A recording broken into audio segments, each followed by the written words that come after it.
దేశంలోనే అతిపెద్ద అణు విద్యుత్ కేంద్రం కూడంకుళంలో డేటా లీక్ అయిందన్న వార్తలు కలకలం సృష్టిస్తున్నాయి. అసలు మన అణు రియాక్టర్లు సురక్షితమేనా?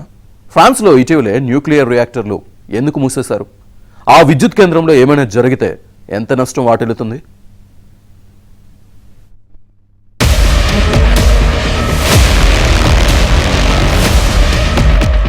దేశంలోని అతిపెద్ద అణు విద్యుత్ కేంద్ర ప్రాజెక్ట్ అయిన తమిళనాడులోని కూడంకుళం ప్లాంట్లో డేటా లీకేజీ జరిగినట్లు వచ్చిన వార్తలు కలకలం సృష్టించాయి.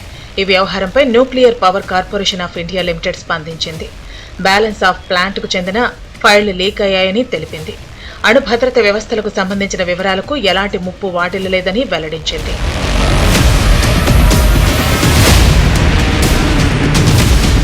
అయితే హ్యాకర్లు వరల్డ్ లీక్స్ డార్క్ వెబ్ లో వేల సంఖ్యలో పత్రాలను విడుదల చేసినట్లు బయటపడింది. దీంతో సైబర్ భద్రతపై ఆందోళన వ్యక్తమవుతోంది.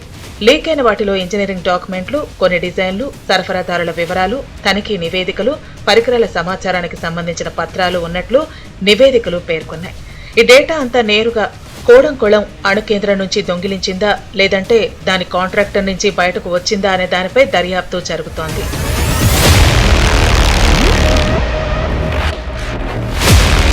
ప్రాథమిక సమాచారం ప్రకారం ఈ సైబర్ దాడి కూడంకుళం ప్లాంట్ ప్రధాన వ్యవస్థలపై కాకుండా ఓ థర్డ్ పార్టీ సర్వర్పై జరిగినట్లు తెలుస్తోంది.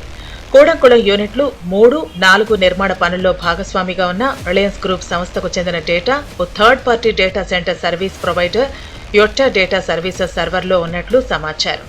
ఈ సర్వర్లో అనుమానాస్పద కార్యకలాపాలను గుర్తించినట్టు యొట్టా తెలిపింది.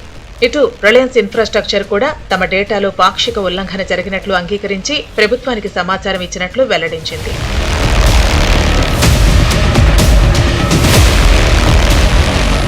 అణు భద్రత, అణు రక్షణకు సంబంధించి ఎలాంటి సమాచారం లీక్ కాలేదని న్యూక్లియర్ కార్పొరేషన్ ప్రకటించింది. మౌలిక సదుపాయాలు, నిర్మాణ పనులకు సంబంధించిన సమాచారమే బయటకు వచ్చిందని పేర్కొంది. అణు రియాక్టర్ నియంత్రణ వ్యవస్థలు, ఇంధన నిర్వహణ వంటి అత్యంత కీలక విభాగాలు ప్రభావితం కాలేదు. హ్యాకర్లు సాధారణంగా సంస్థల నుంచి డేటాను దొంగిలించి డబ్బు డిమాండ్ చేయటం లేదంటే తమ సామర్థ్యాన్ని చూపించేందుకు సమాచారాన్ని బహిర్గతం చేస్తూ ఉంటారు. కూడంకుళం న్యూక్లియర్ పవర్ ప్లాంట్ తమిళనాడులోని తిరునల్వేలి జిల్లాలో ఉంది. ఇది దేశంలోని అతిపెద్ద అణు విద్యుత్ కేంద్రాల్లో ఒకటి. దీని సామర్థ్యం 2000 మెగావాట్లు. దేశ దక్షిణ గ్రిడ్కు కీలక విద్యుత్ వనరుగా ఉన్న ఈ ప్లాంట్ను మరింత విస్తరించనున్నారు. మన దేశంలో అణు రియాక్టర్లు చాలా సురక్షితమైనవి. 3 అంచెల రక్షణ వ్యవస్థ ఉంటుంది. ఏదైనా సమస్య వచ్చినా, ఓవర్ హీట్ అయినా తనంతట తానే ఆగిపోయే ఆటోమేటిక్ షట్ డౌన్ వ్యవస్థ ఉంది. భారీ భూకంపాలు, సునామీలు వచ్చినప్పుడు తప్ప వీటికి ఏవీ కాదు. బొగ్గు, గ్యాస్ ఆధారిత ప్లాంట్ల కన్నా ఇవి చాలా బాగా పనిచేస్తాయి. ఇవి చాలా సేఫ్ కూడా. కాలుష్యం ఉండదు.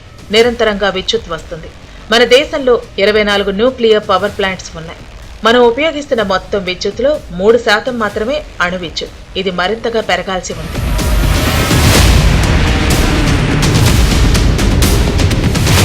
ఫ్రాన్స్లో మొత్తం 56 అణు రియాక్టర్లు ఉన్నాయి. ఇవి దేశానికి అవసరమైన విద్యుత్తులో 70% ఉత్పత్తి చేస్తాయి. ఇటీవలే తీవ్రమైన వేడిగాలుల వల్ల నదుల్లో నీరు వేడెక్కింది. యాక్టర్లను చల్లబరిచేందుకు నదిలోని నీటిని వాడుకుంటారు. పర్యావరణ పరిరక్షణ కోసం వేడెక్కిన నీటిని తిరిగి నదిలోకి వదిలే ఉష్ణోగ్రతలకు చట్టపరమైన పరిమితులు ఉన్నాయి. దీంతో కొన్ని రియాక్టర్లను తాత్కాలికంగా మూసివేశారు.